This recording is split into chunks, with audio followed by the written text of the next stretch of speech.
Are you in the market for a new home? Do you mind if your new residence doesn't have windows, is overgrown with vegetation, and comes with a squatter or two? Do you have $1 million to spare? Then you might be the perfect new owner of one of the most expensive abandoned celebrity homes. These once grand estates have the square footage to impress at the most formal dinner party, but their sad stories of financial ruin, family tragedy, or just plain old residential mismanagement have made them almost as notorious as their owners were famous. Join the Hub for a tour. And hit the subscribe button to stay up to date on all the new listings that the Hub finds on the market. And by listings, we mean best content on the web. Michael Jackson.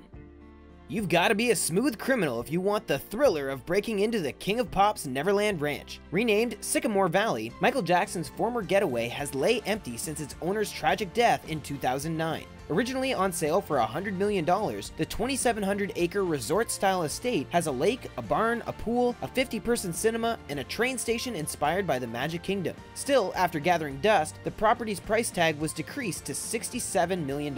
Selling this place isn't as easy as ABC. Maybe buyers are turned off by the fact that Neverland is missing some of the more eccentric additions that once made MJ's home stand out even more than it already does. There was once an exotic petting zoo with rare animals, several theme park rides, and even a fire department that Jackson established and paid for. After the singer's infamous 2005 trial, the man who once moonwalked around the world never set foot on his property again. It fell into disrepair. With all the games, Jackson's daughter Paris said they still lived a normal life. The kids were only allowed to go to the amusement park when they were well behaved, and then and only then could they walk over to the Ferris wheel in their backyard. If not, they had to beat it. The Saudi royal family.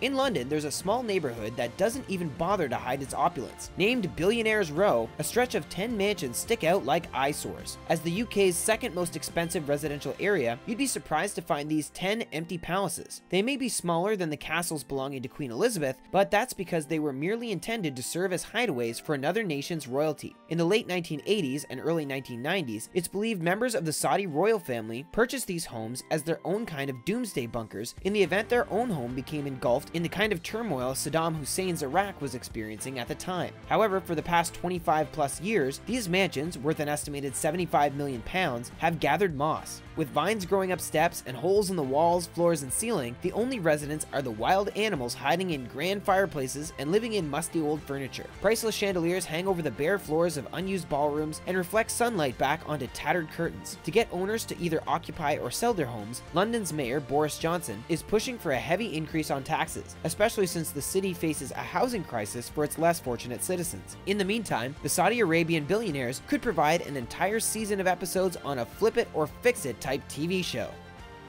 Mike Tyson.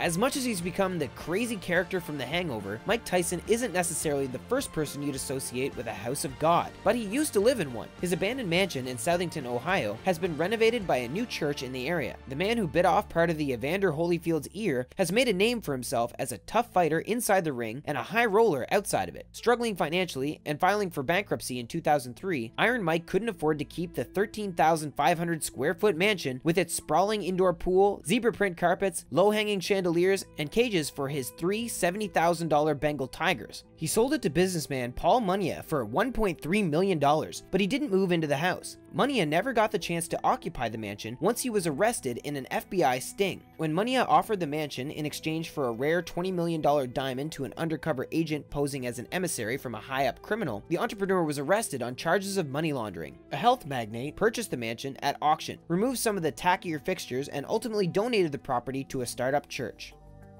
Prince Andrew. Right next to Great Britain's exclusive Wentworth Golf Club and Ascot Racetrack lies a place fit for a prince. The only problem is, the prince doesn't live in it. Built for the newly married Prince Andrew and Duchess Sarah Ferguson on the occasion of their 1986 wedding, the newlyweds made the mansion their home. Dubbed the stately name of Sunninghill, the mansion lorded over the rest of its exclusive Berkshire neighborhood, situated over the mansions high on its central hill. Prince Charles's brother, Andrew, and Andrew's wife, the original Fergie, were divorced in 1996, but she and her daughters remained in the home for several more years. Vacating the land in the early 2000s, the home started to look more like a dilapidated setting of a slasher film than the royal residence it used to be. Poorly cordoned off, the home fell into disrepair, with weeds growing throughout, broken windows letting the outside elements pour inside, and greenery sprouting all around the indoor swimming pool. The property in Sunninghill was reportedly purchased by Keynes Rakashev, a businessman from Kazakhstan, to which Prince Andrew has had questionable ties. He's denied ownership, but whoever owns the land finally demolished the long-abandoned 12-bedroom, 12-bathroom mansion in early 2017. Marilyn Monroe.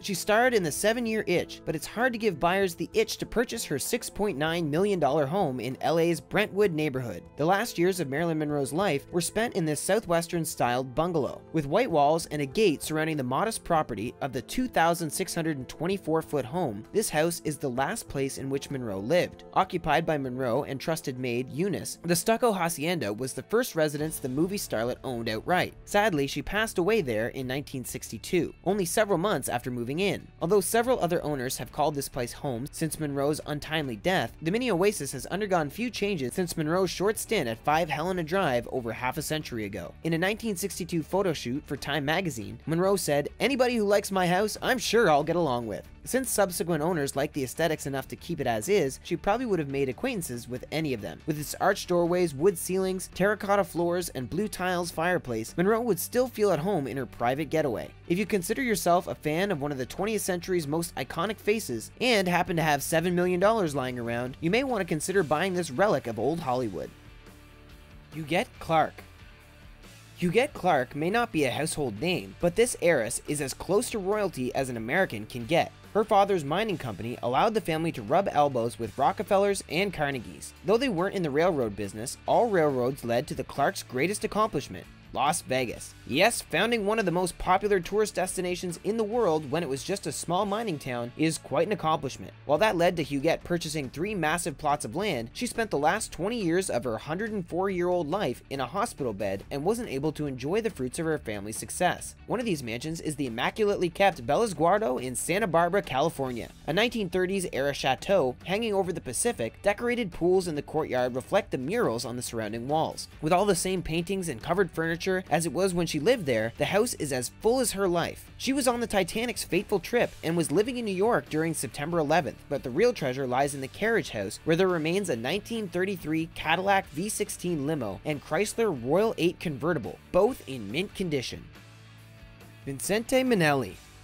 Former husband to Judy Garland and father to Liza Minnelli, Vincente's luxurious Beverly Hills residence is now overrun with graffiti and drifters. When Vincente passed away in 1986, he bequeathed the home to his widow, Lee, but his estate was left to Liza to manage. Liza Minnelli sold the house in 2002 and set aside a condo for her stepmother, but Lee refused to leave. When Liza stopped paying electricity and the staff, they continued to work for free, dedicated to their aging boss. From there, Lee sued Liza, and the 2 surviving Minnellis were forced to come to a new agreement. Liza could sell the home to new owners, but Lee was able to live there until her death. After a complex turn of events, the widow Minnelli passed on, and the new owners failed to move into the French Regency-styled mansion, so it became home to squatters. Mirrored walls now only reflect empty living rooms, bay windows open to unattended yards, and a library that once housed modernist statues and a collection of artistic works is empty, save for the leftover belongings thrown on the water-damaged carpets. A feature in Architectural Digest from the mid-20th century shows just how chic the old pad used to be compared to the empty shell it's become.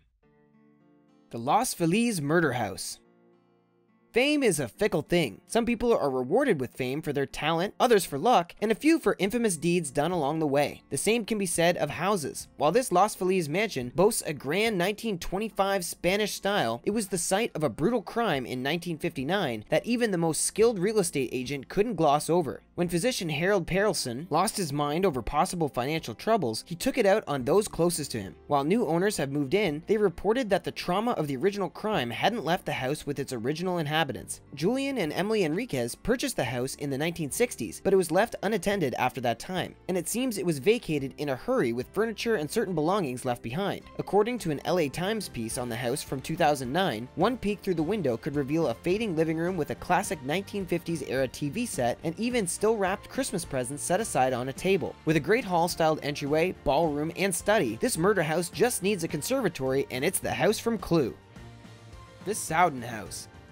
Speaking of creepy LA homes with sordid pasts, the Sowden house stands high above others. Not many homeowners are lucky enough to say their household was designed by Lloyd Wright, son of famed architect Frank Lloyd Wright. But built in the Mayan Revival style, Mr. Wright went out of his way to make it look like a demon's paradise. Although he'd go on to design more standard, if eye-catching structures like the Hollywood Bowl and the Wayfarer's Chapel, the Sowden house is laid out as if he were rebelling against his father's style. The only thing more dark and culty than the look of the mansion is the story of its owner. Dr. George Hodel purchased the house in the 1940s and moved his family into its maze-like hallways and sharp corners with a mix of walls more appropriate in an ancient temple and furniture more appropriate in Dr. Evil's secret lair. The only secret was that Dr. Hodel was evil in his own right, abusing those around him by day and hosting odd rituals at night. He never aroused suspicion from outsiders thanks to his well-regarded status as a top doctor among the Hollywood elite. It wasn't until years after his death that he was revealed to be a top suspect in LA's infamous Black Dahlia case. Steve Jobs. In Steve Jobs' eyes, the Jackling House was meant to be torn down. The Apple founder purchased the property in 1984 with the intent of raising it and starting fresh. But the rich history of the Jackling House would haunt him. He eventually defeated conservation groups and tore it down right before his untimely death. But he wasn't able to oversee the replacement for the 17,250 square foot Spanish colonial revival style mansion. The 14-room mansion was built in the 1920s by a local mining magnate, and Jobs himself spent most of the 1980s living in the house while his professional career faltered. Perhaps associating his failures with the location, he left the Jackling House uninhabited, with its doors and windows open, allowing natural elements and human intruders to take their toll. Outside of the authentic 1920s lighting sconces, wood-carved furniture, mix of Art Deco and modern decor, and with a fair smattering of Apple logos scattered through the house, the biggest piece of history was Jackling's full-size pipe organ. Preservationists managed to sneak in and squeeze it out of the house before demolition in 2011. The rest is history. Thanks for taking a stroll through these creepy old houses. Come back to the Hub soon. There's always more uninhabited places and unclaimed real estate to explore.